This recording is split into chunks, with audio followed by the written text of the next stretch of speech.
You've made it all the way to level 4. Way to go! We're going to talk about problem 13. Things are starting to really get spicy now. This one has been giving people a lot of trouble in class, and so I wanted to highlight it as something that we really need to pay attention to. When we say sine squared of x, what that actually means is we're taking sine of x and we're squaring that whole thing. So whatever the value of sine x is, we then raise that to the power of 2. And that's important because it highlights a really common mistake. So I'm going to come over here to a common mistake that I've seen a lot of people make. We say that the outside function is sine squared, right? Because like we did in level 3, the outside function was kind of the trig part. But now, as we see in here, sine x is actually inside the function, right? Because it's this value that's getting squared.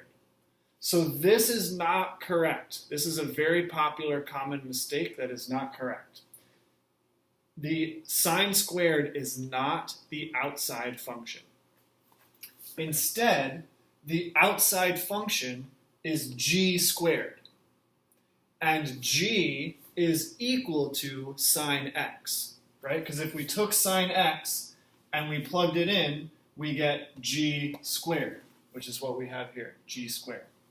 So the outside function is g squared.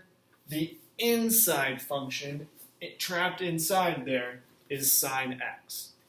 So when we take the derivative of g squared, we get 2g. When we take the derivative of sine x, we get cosine x. When we then do the chain rule to get the derivative of the entire thing, we're going to take f prime, the derivative of the outside function, times g prime, the derivative of the inside function.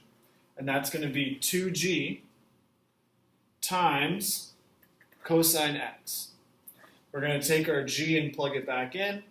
That gives us 2 times sine x times cosine x. So be really careful when you see these trig values that are raised to a power. That means the trig value is the inside function. Keep that in mind, and you should have no problem on level 4.